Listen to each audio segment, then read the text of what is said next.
What is going on, guys? My name is Z1689, yet again with another vlog. And in my last episode, you may have saw the creepypasta I was reading, which my mate recommended. And there's been more posts. It's my mate Kieran, he's got the same last name as me, and he's posted random letters.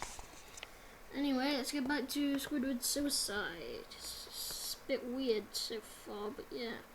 Right, let's go. Stare at this girl for a bit. The screen slowly begins to zoom in on his face. By slow I mean it's only noticeable if you look at the shots 10 seconds apart side by side. His sobbing gets louder, more full of hurt and anger. The screen then twitches a bit as if it twists in on itself. For a split second, then back to normal. The wind through the trees sound gets slowly louder and more severe, as if a storm is brewing somewhere. The eerie part is the sound, and Squidward's sobbing sounded real, as if the sound wasn't coming from the speakers, but as if the speakers were holes, the sound were coming through from the other side. As good as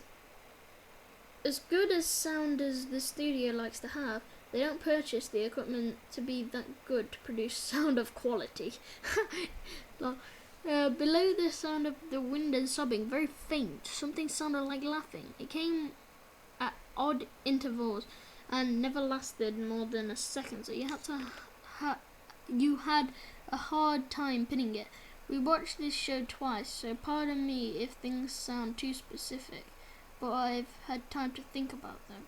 After 30 seconds of this, the screen blurred and twitched violently as something flashed over the screen as if the single frame was replaced. The lead animator editor paused and rewound frame by frame. What he saw was horrible. It was a still photo of a dead child. He couldn't have been more than 6. The face was mangled and blooded, one eye dangling over his upturned face popped. He was naked down to his underwear, his stomach crudely cut open, and his entrails laying beside him. He was laying on some pavement that was probably a road. This is sick. The most upsetting part was that there was a shadow of the photographer. There was no crime tape, no evidence tags or markers, and the angle was completely off for a shot designed to be evidence. It would seem the photographer was the person responsible for the child's death. We were of course mortified, but pressed on, hoping that it was just a sick joke. The screen flipped back to Squidward, still sobbing louder than before, and half body in frame. There was now what appeared to be blood running down his face from his eyes. The blood was also done in hyper-realistic style, looking as if you touched it, you'd get blood on your fingers. The wind sounded now as if it were that of a gale blowing through the forest. There were even snapping sounds of branches, the laughing and deep baritone lasting at longer intervals and coming more frequently. After about 20 seconds, the screen again twisted and showed a single frame photo. The editor was reluctant to go back.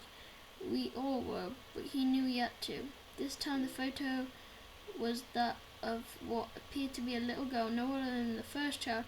She was laying on her stomach with barrettes in a pool of blood next to her. Her left eye was too popped out and popped, naked except for underpants. Her entrails were piled on top of her above another crude cut along her back.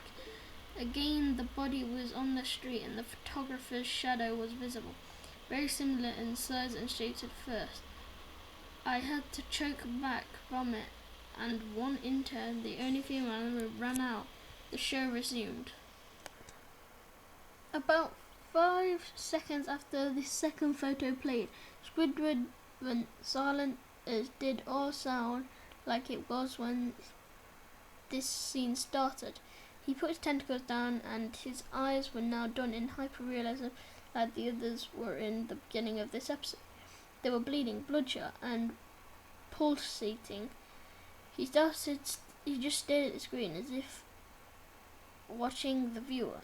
After about 10 seconds he started sobbing, this time not covering his eyes. The song was piercing and loud, and most fear-inducing all of his sobbing was mixed with screams. Sorry guys, I'm going to have to end this episode here again. Like a favourite if you enjoyed, and subscribe to the Zada with the info below. And see you in part 3. Ooh!